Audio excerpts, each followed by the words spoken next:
بسم اللہ الرحمن الرحیم۔ مسلمانوں کے عیب کو چھپانا۔ حضرت شعبی رحمۃ اللہ علیہ کہتے ہیں، ایک آدمی نے آ کر حضرت عمر بن خطاب رضی اللہ عنہ کی خدمت میں عرض کیا کہ میری ایک بیٹی تھی جسے میں نے زمانے جاہلیت میں ایک دفعہ تو زندہ قبر میں دفن کر دیا تھا، لیکن پھر مرنے سے پہلے اسے باہر نکال لیا تھا۔ پھر اس نے ہمارے ساتھ اسلام کا زمانہ پایا اور وہ مسلمان ہو گئی۔ پھر اس سے ایسا گناہ سرزد ہو گیا جس پر شرعی سزا لازم آتی ہے۔ اس پر اس نے بڑی چھری سے خود کو ذبح کرنے کی کوشش کی۔ ہم لوگ موقع پر پہنچ گئے اور اسے بچا لیا، لیکن اس کے گلے کی کچھ رگیں کٹ گئی تھی۔ پھر ہم نے اس کا علاج کیا اور وہ ٹھیک ہو گئی۔ اس کے بعد اس نے توبہ کی اور اس کی دینی حالت بہت اچھی ہو گئی۔ اب ایک قوم کے لوگ اس کی شادی کا پیغام دے رہے ہیں، میں انہیں اس کی ساری بات بتا دوں؟ حضرت عمر رضی اللہ عنہ نے کہا، اللہ نے تو اس کا عیب چھپایا تھا، تم اسے ظاہر کرنا چاہتے ہو۔ اللہ کی قسم، اگر تم نے کسی کو اس لڑکی کی کوئی بات بتائی تو میں تمہیں ایسی سزا دوں گا جس سے تمام شہروں کو عبرت ہوگی، بلکہ اس کی شادی اس طرح کرو جس طرح ایک پاک دامن مسلمان عورت کی جاتی ہے۔ حضرت شعبی رحمۃ اللہ علیہ کہتے ہیں، ایک لڑکی سے برا کام ہو گیا جس کی اسے شرعی سزا مل گئی۔ پھر اس کی قوم والے ہجرت کر کے آئے اور اس لڑکی نے توبہ کر لی اور اس کی دینی حالت اچھی ہو گئی۔ اس لڑکی کی شادی کا پیغام اس کے چچا کے پاس آیا تو اسے سمجھ نہ آیا کہ وہ کیا کرے۔ اس کی بات بتائے بغیر شادی کر دے تو یہ بھی ٹھیک نہیں ہے، امانت داری کے خلاف ہے، اور اگر بتا دے تو یہ بھی ٹھیک نہیں ہے، صدر مسلم کے خلاف ہے۔ اس کے چچا نے یہ بات حضرت عمر بن خطاب رضی اللہ عنہ کو بتائی تو حضرت عمر رضی اللہ عنہ نے فرمایا، بالکل نہ بتاؤ، اور اس کی ایسی شادی کرو جیسے تم اپنی نیک بھری لڑکیوں کی کرتے ہو۔ حضرت شعبی رحمۃ اللہ علیہ کہتے ہیں، ایک عورت نے آ کر حضرت عمر رضی اللہ عنہ کی خدمت میں کہا، اے امیر المؤمنین، مجھے ایک بچہ ملا ہے اور اس کے ساتھ ایک مصری سفید کپڑا ملا جس میں 100 دینار تھے۔ میں نے دونوں کو اٹھا لیا اور گھر لے آئی اور اس بچے کے لیے دودھ پلانے والی عورت کا اجرت پر انتظام کیا۔ اب میرے پاس 4 عورتیں آتی ہیں اور وہ چاروں اسے چومتی ہیں، مجھے پتہ نہیں چلتا کہ ان چاروں میں سے کون اس بچے کی ماں ہے۔ حضرت عمر رضی اللہ عنہ نے فرمایا، اب جب وہ عورتیں آئیں تو مجھے اطلاع کر دینا۔ وہ عورتیں آئیں تو اس عورت نے حضرت عمر رضی اللہ عنہ کو اطلاع کر دی۔ حضرت عمر رضی اللہ عنہ اس کے گھر گئے اور ان میں سے ایک عورت سے حضرت عمر رضی اللہ عنہ نے کہا، تم میں سے کون اس بچے کی ماں ہے؟ اس عورت نے کہا، اللہ کی قسم، آپ نے معلوم کرنے کا اچھا انداز اختیار نہیں کیا۔ اللہ تبارک و تعالی نے ایک عورت کے عیب پر پردہ ڈالا ہے، آپ اس کی پردہ دری کرنا چاہتے ہیں۔ حضرت عمر رضی اللہ عنہ نے فرمایا، تم نے ٹھیک کہا ہے۔ پھر اس پہلی عورت سے کہا، آئندہ جب یہ عورتیں تمہارے پاس آئیں تو ان سے کچھ نہ پوچھنا اور ان کے بچے کے ساتھ اچھا سلوک کرتی رہنا۔ اور پھر حضرت عمر رضی اللہ عنہ واپس تشریف لے گئے۔ حضرت صالح بن کرز رحمۃ اللہ علیہ کہتے ہیں، میری ایک باندی سے زنا صادر ہو گیا، میں اسے لے کر حضرت حکم بن ایوب رحمۃ اللہ علیہ کے پاس گیا۔ میں وہاں بیٹھا ہوا تھا، کتنے میں حضرت انس بن مالک رضی اللہ عنہ تشریف لے آئے اور بیٹھ گئے اور فرمایا، اے صالح، یہ تمہارے ساتھ باندی کیوں ہے؟ میں نے کہا، میری اس باندی سے زنا صادر ہو گیا ہے، اب میں اس کا معاملہ امام کے سامنے لے جانا چاہتا ہوں تاکہ وہ اسے شرعی سزا دے۔ حضرت انس رضی اللہ عنہ نے کہا، ایسا نہ کرو، اپنی باندی کو واپس لے جاؤ اور اللہ سے ڈرو اور اس کے عیب پر پردہ ڈالو۔ میں نے کہا، نہیں، میں ایسے نہیں کروں گا۔ حضرت انس رضی اللہ عنہ نے فرمایا، ایسے نہ کرو اور میری بات مانو۔ وہ بار بار مجھ پر اصرار فرماتے رہے یہاں تک کہ میں باندی کو واپس گھر لے آیا۔ حضرت عقبہ بن عامر رضی اللہ عنہ کے منشی حضرت دخین ابو الہیثم رحمۃ اللہ علیہ کہتے ہیں، میں نے حضرت عقبہ بن عامر رضی اللہ عنہ سے کہا، ہمارے چند پڑوسی شراب پیتے ہیں، ان کے لیے پولیس کو بلانا چاہتا ہوں تاکہ وہ ان کو پکڑ لیں۔ حضرت عقبہ رضی اللہ عنہ نے کہا، ایسا نہ کرو، بلکہ اس کو وعظ نصیحت کرو اور ان کو ڈراؤ۔ میں نے کہا، انہیں روکا تھا لیکن وہ رکے نہیں، اس لیے میں تو اب ان کے لیے پولیس کو بلانا چاہتا ہوں تاکہ وہ ان کو پکڑ لیں۔ حضرت عقبہ رضی اللہ عنہ نے کہا، تمہارا ناس ہو، ایسے نہ کرو، کیونکہ میں نے حضور صلی اللہ علیہ وسلم کو یہ فرماتے ہوئے سنا ہے کہ جس نے کسی مسلمان کے عیب کو چھپایا تو گویا اس نے زندہ درگور لڑکی کو زندہ کیا۔ حضرت بلال بن سعد اشعری رحمۃ اللہ علیہ کہتے ہیں، حضرت معاویہ رضی اللہ عنہ نے حضرت ابو درداء رضی اللہ عنہ کو خط میں لکھا کہ دمشق کے بدماشوں کا نام لکھ کر میرے پاس بھیج دو، تو حضرت ابو درداء رضی اللہ عنہ نے فرمایا، میرا دمشق کے بدماشوں سے کیا تعلق اور مجھے ان کا کہاں سے پتہ چلے گا؟ اس پر ان کے بیٹے حضرت بلال نے کہا، میں ان کے نام لکھ دیتا ہوں، اور ان کے نام لکھ کر دیے۔ حضرت ابو درداء رضی اللہ عنہ نے فرمایا، تمہیں ان کا پتہ کہاں سے چلا؟ تمہیں ان کا پتہ اس وجہ سے چلا ہے کہ تم بھی انہی میں سے ہو، اس لیے ان کے ناموں کی فہرست اپنے نام سے شروع کرو اور ان کے نام حضرت معاویہ رضی اللہ عنہ کو نہ بھیجے۔ حضرت شعبی رحمۃ اللہ علیہ کہتے ہیں حضرت عمر بن خطاب رضی اللہ عنہ ایک گھر میں تھے، ان کے ساتھ حضرت جریر بن عبداللہ رضی اللہ عنہ بھی تھے۔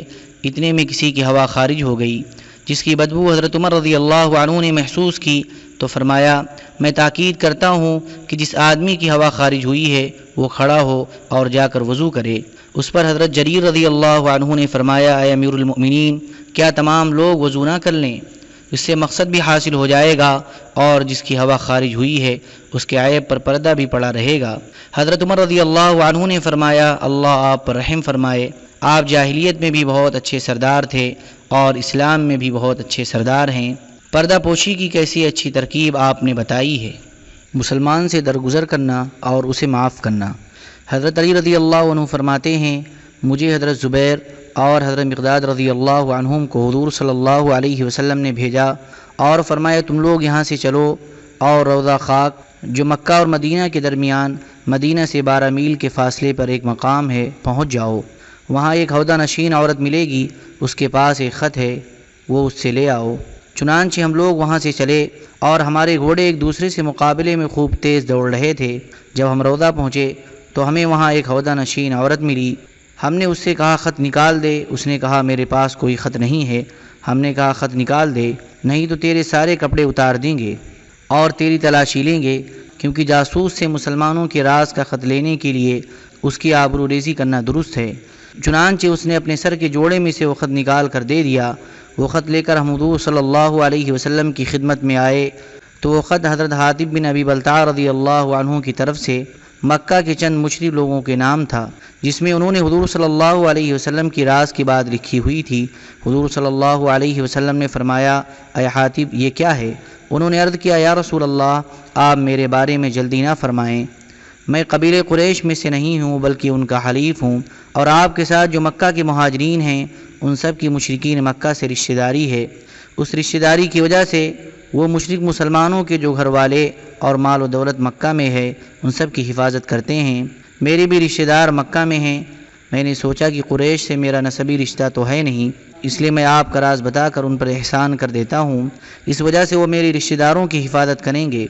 میں نے یہ کام اس وجہ سے نہیں کیا کہ میں اپنے دین سے مرتد ہو گیا ہوں یا اسلام کے بعد اب مجھے کفر پسند آ گیا ہے۔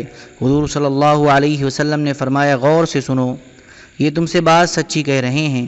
حضرت عمر رضی اللہ عنہ نے کہا، مجھے اجازت دیں میں اس منافق کی گردن اڑا دوں۔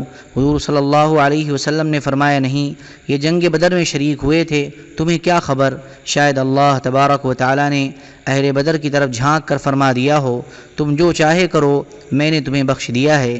پھر اللہ تبارک و تعالی نے یہ سورت نازل فرمائی، یا ایھا الذین آمنوا لا تتخذوا عدوی وعدوکم اولیاء سے لے کر فقد ضل سواء السبیل تک۔ ترجمہ، اے ایمان والو، تم میرے دشمنوں اور اپنے دشمنوں کو دوست مت بناؤ کہ ان سے دوستی کا اظہار کرنے لگو، حالانکہ تمہارے پاس جو دین حق آ چکا ہے وہ اس کے منکر ہیں۔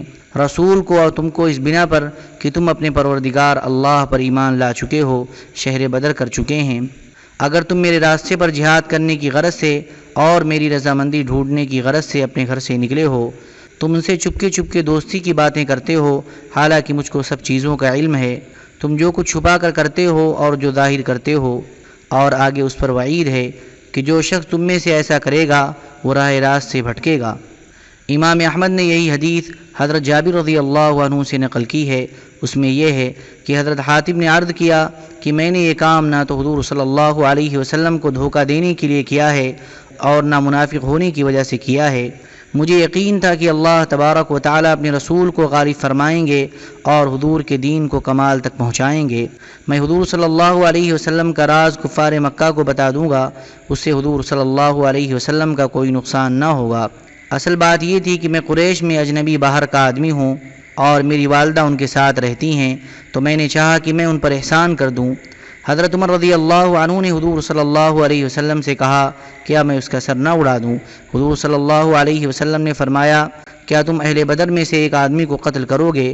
تمہیں کیا خبر کہ اللہ تبارک و تعالی نے اہل بدر کی طرف جھانک کر فرما دیا ہو کہ تم جو چاہے کرو۔ حضرت ابو مطر رحمۃ اللہ علیہ کہتے ہیں میں نے دیکھا کہ حضرت علی رضی اللہ عنہ کے پاس ایک آدمی لایا گیا اور لوگوں نے بتایا کہ اس آدمی نے اونٹ چوری کیا ہے۔ حضرت علی رضی اللہ عنہ نے کہا میرے خیال میں تو تم نے چوری نہیں کی ہے۔ اس نے کہا نہیں میں نے چوری کی ہے۔ حضرت علی رضی اللہ عنہ نے فرمایا شاید تمہیں شبہ ہو گیا ہے کہ تمہارا اونٹ ہے یا کسی اور کا۔ اس نے کہا نہیں میں نے چوری کی ہے۔ حضرت علی رضی اللہ عنہ نے فرمایا اے قمبر اسے لے جاؤ، اس کی انگلی باندھ دو، آگ جلاؤ اور جلاد کو ہاتھ کاٹنے کے لیے بلا لاؤ اور میرے واپس آنے کا انتظار کرو۔ جب حضرت علی رضی اللہ عنہ واپس آئے تو اس آدمی سے کہا کیا تم نے چوری کی ہے؟ اس نے کہا نہیں۔ حضرت علی رضی اللہ عنہ نے اسے چھوڑ دیا۔ اس پر لوگوں نے کہا یا امیر المؤمنین جب وہ ایک دفعہ آپ کے سامنے اقرار کر چکا ہے تو آپ نے اسے کیوں چھوڑ دیا؟ حضرت علی رضی اللہ عنہ نے فرمایا میں نے اسی کی بات پر اسے پکڑا تھا اور اسی کی بات پر اسے چھوڑا ہے۔ پھر حضرت علی رضی اللہ عنہ نے فرمایا حضور صلی اللہ علیہ وسلم کے پاس ایک آدمی لایا گیا جس نے چوری کی تھی۔ حضور صلی اللہ علیہ وسلم کے حکم فرمانے پر اس کا ہاتھ کاٹا جانے لگا تو حضور صلی اللہ علیہ وسلم رو پڑے۔ میں نے عرض کیا آپ کیوں روتے ہیں؟ حضور صلی اللہ علیہ وسلم نے فرمایا میں کیوں نہ روؤں جبکہ میری امتی کا ہاتھ تم سب کی موجودگی میں کاٹا جا رہا ہے۔ صحابہ کرام نے عرض کیا آپ نے اسے معاف کیوں نہ کر دیا؟ آپ نے فرمایا وہ بہت برا حاکم ہے جو شرعی سزا کو معاف کر دے۔ ہاں تم لوگ آپس میں یہ جرائم ایک دوسرے کو معاف کر دیا کرو، شرعاً ثابت ہونے کے بعد حاکم معاف نہیں کر سکتا ہے۔ حضرت ابو ماجد حنفی رحمۃ اللہ علیہ کہتے ہیں ایک آدمی حضرت ابن مسعود رضی اللہ عنہ کے پاس اپنے بھتیجے کو لے کر آیا۔ اس کا بھتیجا نشے میں مدہوش تھا۔ اس آدمی نے کہا میں نے اسے نشے میں مدہوش پایا ہے۔ حضرت ابن مسعود رضی اللہ عنہ نے فرمایا اسے خوب اچھی طرح ہلاؤ اور جھڑجھڑاؤ اور اس کے منہ سے بو سونگھو۔ لوگوں نے اسے خوب ہلایا اور سونگھا تو اس کے منہ سے شراب کی بو آ رہی تھی۔ حضرت ابن مسعود رضی اللہ عنہ نے حکم دیا تو اسے جیل خانے میں ڈال دیا گیا۔ اگلے دن اسے جیل سے باہر نکالا اور فرمایا کوڑے کی گانٹ کو کوڑ دو تاکہ چابک جیسا ہو جائے۔ چنانچہ اسے کوڑ دیا گیا۔ پھر جلاد سے فرمایا اسے مارو لیکن ہاتھ اتنا نہ اٹھاؤ کہ بغل نظر آنے لگے اور ہر عضو کو اس کا حق دو۔ حضرت عبداللہ نے اسے اس طرح کوڑے لگوائے جو زیادہ سخت نہ تھے اور جلاد کا ہاتھ بھی زیادہ اوپر نہیں اٹھتا تھا۔ کوڑے لگوانے کے وقت اس آدمی نے جبہ اور شلوار پہنی ہوئی تھی۔ پھر حضرت ابن مسعود رضی اللہ عنہ نے فرمایا اللہ کی قسم یہ آدمی یتیم کا بہت برا سرپرست ہے۔ اے فلانے تم نے اسے تمیز نہ سکھائی اور نہ اسے اچھی طرح ادب اور سلیقہ سکھایا۔ اس نے رسوائی والا کام کر لیا تھا لیکن تم نے اس پر پردہ نہ ڈالا۔ پھر حضرت عبداللہ نے فرمایا اللہ تعالیٰ معاف فرمانے والے ہیں اور معاف کرنے کو پسند کرتے ہیں، اور جب کسی حاکم کے سامنے کسی کا جرم شرعاً ثابت ہو جائے تو اب اس حاکم پر لازم ہے کہ وہ اس مجرم کو شرعی سزا دے۔ پھر حضرت عبداللہ سنانے لگے کہ مسلمانوں میں سب سے پہلے جس کا ہاتھ کاٹا گیا وہ ایک انصاری آدمی تھا۔ جب اسے حضور صلی اللہ علیہ وسلم کی خدمت میں لایا گیا تو غم کے مارے حضور صلی اللہ علیہ وسلم کا برا حال ہو گیا۔ ایسا لگ رہا تھا کہ جیسے حضور صلی اللہ علیہ وسلم کے چہرے پر راکھ چھڑکی گئی ہو۔ صحابہ کرام نے عرض کیا یا رسول اللہ آپ کو اس آدمی کے لائے جانے سے بہت گرانی ہو رہی ہے۔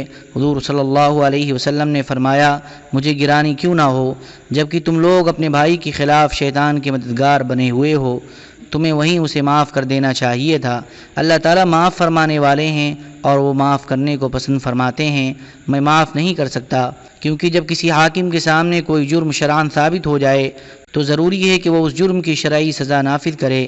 پھر آپ صلی اللہ علیہ وسلم نے یہ آیت پڑھی وَلْيَعْفُوا وَلْيَصْفَحُوا ترجمہ، اور چاہیے کہ وہ معاف کر دیں اور درگزر کریں۔ حضرت عمر بن شعیب رضی اللہ عنہ فرماتے ہیں اسلام میں سب سے پہلے جو حد شرعی قائم کی گئی اس کی صورت یہ ہوئی کہ ایک آدمی حضور صلی اللہ علیہ وسلم کی خدمت میں لایا گیا، پھر اس کے خلاف گواہوں نے گواہی دی۔ حضور صلی اللہ علیہ وسلم نے فرمایا اس کا ہاتھ کاٹ دیا جائے۔ جب اس آدمی کا ہاتھ کاٹا جانے لگا تو لوگوں نے دیکھا کہ حضور صلی اللہ علیہ وسلم کا چہرہ غم کی وجہ سے ایسا لگ رہا ہے جیسے کہ اس پر راکھ چھڑک دی گئی ہو۔ صحابہ کرام نے عرض کیا یا رسول اللہ آپ کو اس کے ہاتھ کے کٹنے سے سخت صدمہ ہو رہا ہے۔ حضور صلی اللہ علیہ وسلم نے فرمایا مجھے صدمہ کیوں نہ ہو جبکہ تم لوگ اپنے بھائی کے خلاف شیطان کے مددگار بنے ہوئے ہو۔ صحابہ کرام نے عرض کیا آپ اسے چھوڑ دیتے اور ہاتھ کاٹنے کا حکم نہ دیتے۔ حضور صلی اللہ علیہ وسلم نے فرمایا میرے پاس لانے سے پہلے تم لوگوں نے اسے کیوں نہ چھوڑ دیا؟ میں نہیں چھوڑ سکتا، کیونکہ امام کے سامنے جب حد شرعی ثابت ہو جائے تو اسے روک نہیں سکتا۔ حضرت ابن عمر رضی اللہ عنہما فرماتے ہیں، میں حج یا عمرے میں حضرت عمر رضی اللہ عنہ کے ساتھ تھا۔ ہم نے ایک سوار آتے ہوئے دیکھا۔ حضرت عمر رضی اللہ عنہ نے فرمایا، میرا خیال یہ ہے کہ یہ ہمیں تلاش کر رہا ہے۔ اس آدمی نے آ کر رونا شروع کر دیا۔ حضرت عمر رضی اللہ عنہ نے فرمایا، کیا بات ہے؟ اگر تم مقروض ہو تو ہم تمہاری مدد کریں گے، اور تمہیں کسی کا ڈر ہے تو ہم تمہیں امن دیں گے، لیکن اگر تم نے کسی کو ناحق قتل کیا ہے تو پھر تمہیں بھی اس کے بدلے میں قتل کیا جائے گا، اور اگر تمہیں کسی قوم کے پڑوس میں رہنا پسند نہیں ہے تو ہم تمہیں وہاں سے کسی اور جگہ لے جائیں گے۔ اس نے کہا، میں قبیلے بنو تیم کا آدمی ہوں، میں نے شراب پی تھی، جس پر حضرت ابو موسیٰ رضی اللہ عنہ نے مجھے کوڑے بھی لگوائے اور میرے سر کے بال بھی مڈوائے، اور میرا منہ کالا کر کے لوگوں میں میرا چکر بھی لگوایا، اور لوگوں میں یہ اعلان کرایا کہ تم لوگ نہ اس کے پاس بیٹھو اور نہ اس کے ساتھ کھانا کھاؤ۔ اس پر میرے دل میں 3 باتیں آئی ہیں، یا تو میں تلوار لے کر حضرت ابو موسیٰ رضی اللہ عنہ کو قتل کر دوں، یا میں آپ کے پاس آ جاؤں اور آپ میری جگہ بدل دیں اور مجھے ملک شام بھیج دیں، کیونکہ ملک شام والے مجھے جانتے نہیں ہیں، اس لیے وہاں رہنا میرے لیے آسان ہوگا، یا میں دشمنوں کے ساتھ جا کر مل جاؤں اور ان کے ساتھ کھاؤں اور پیوں۔ یہ سن کر حضرت عمر رضی اللہ عنہ رو پڑے اور فرمایا، تم دشمن سے جا ملو اور مجھے بے انتہا مال مل جائے، تب بھی مجھے اس سے ذرہ برابر خوشی نہیں ہوگی، اور میں تو زمانے جاہلیت میں سب سے زیادہ شراب پینے والا تھا، اور یہ شراب پینا زنا جیسا جرم نہیں ہے۔ اور حضرت ابو موسیٰ کو یہ خط لکھوایا، سلام علیک اما بعد، قبیلہ بنو تیم کے فلاں بن فلاں نے مجھ سے اس طرح بیان کیا ہے، اللہ کی قسم اگر آئندہ تم اس طرح دوبارہ کرو گے تو میں تمہارا منہ کالا کر کے لوگوں میں تم کو پھراؤں گا۔ جو میں تم سے کہہ رہا ہوں، اگر تم اس کے حق ہونے کو جاننا چاہتے ہو تو یہ حرکت دوبارہ کر کے دیکھو، لہذا لوگوں میں یہ اعلان کراؤ کہ لوگ اس کے ساتھ بیٹھا کریں اور اس کے ساتھ کھایا کریں، اور اگر وہ آئندہ شراب پینے سے توبہ کر لے تو تم اس کی گواہی قبول کر لو۔ پھر حضرت عمر رضی اللہ عنہ نے اسے سواری بھی دی اور 200 درہم بھی دیے۔ اللهم صل على سيدنا وعلى آل سيدنا وحبيبنا ومحبوبنا ومولانا محمد وبارك وسلم، سبحان ربك رب العزة عما يصفون، وسلام على المرسلين، والحمد لله رب العالمين۔